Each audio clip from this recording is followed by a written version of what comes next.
अयोध्या विवाद पर फैसले के बाद ही टिप्पणी करने का ऐलान करने वाली बीजेपी को आखिरकार चुप्पी तोड़नी पड़ी। शुक्रवार को दिल्ली में हुई पार्टी की कोर ग्रुप की बैठक में चर्चा हुई कि चुप्पी साधने से उसकी काफी आलोचना हो रही है। इसलिए पार्टी को यह संदेश देना होगा कि उसने मूल विचारधारा से कोई समझौता नहीं किया है। न्यायिक प्रक्रिया में जो विलंब हुए हैं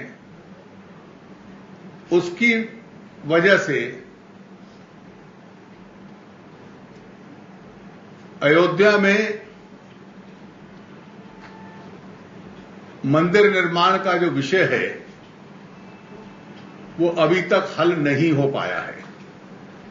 हम उम्मीद करते हैं कि इस प्रक्रिया में और विलंब नहीं होगा। पार्टी की चिंता सिर्फ फैसले को लेकर नहीं है। दरअसल वो अयोध्या मुद्दे से इतनी भी दूरी बनाना नहीं चाहती कि हालत माया मिलिन राम वाली हो जाए।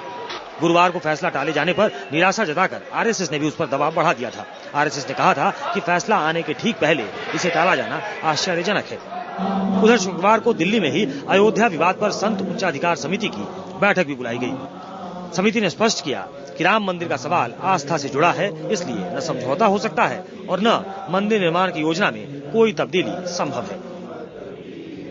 28 तारीख को अनुकूल हो प्रतिकूल हो जो भी निर्णय हो वो 28 तारीख को हो जाना चाहिए।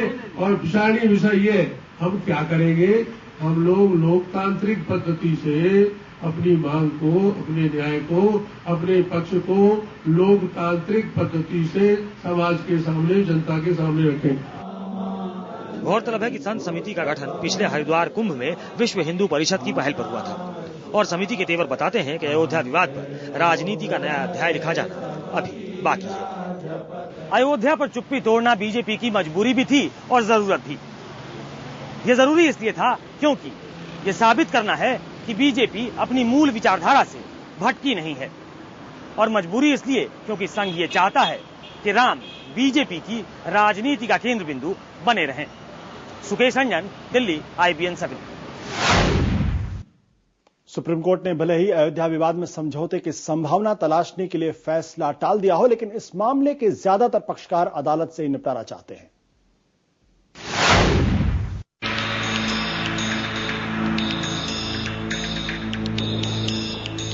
अयोध्या विवाद पर फैसला टलने के बाद यूपी सरकार और सुरक्षा बलों ने राहत की सांस ली है, लेकिन समझौते की बात ज्यादातर पक्षकारों को पच नहीं रही। रामलला विराजमान और हिंदू महासभा के अलावा राम जन्मभूमि पुनरुत्थान समिति का भी साफ कहना है कि समझौते की कोई गुंजाइश नहीं बची है। हम लोग अब केवल जजमेंट ही चाहते हैं। सुलह समझौते की कोई भी संभावना रही होती तो 60 साल के अंदर सुलह समझौता हो गया होता। जन्मभूमि के टुकड़े नहीं हो सकते, जन्मभूमि बांटी नहीं जा सकती, इसलिए सुलह समझौते का कोई प्रश्न नहीं आता।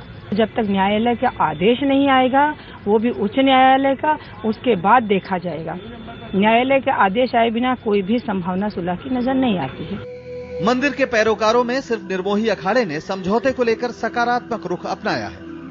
एप्लीकेशन की सारी भाषा जो बहुत अच्छी है, उसको हमारे अखाड़े ने अप्रिशिएट किया है और हम लोगों ने उसको तायद करते हुए कहा है अगर सुलह होना है तो 2 रोज 7 रोज में भी हो सकती है। उधर सेंट्रल सुन्नी वक्फ बोर्ड ने भी साफ कर दिया है कि वो सुलह समझौते के पक्ष में नहीं है। कंप्रोमाइज या settlement out of court possible नहीं है। जजमेंट होने दीजिए। जजमेंट न होने में एक ये 60 साल से जो लोग एक्सपेक्टेशन रखते हैं जुडिशरी पर, उनकी उम्मीदें भी टूटेंगी। दरअसल इस मसले में कोई भी पक्ष एक कदम पीछे हटने को तैयार नहीं है, जबकि समझौता तभी संभव है जब बात कुछ लेने और कुछ देने की हो।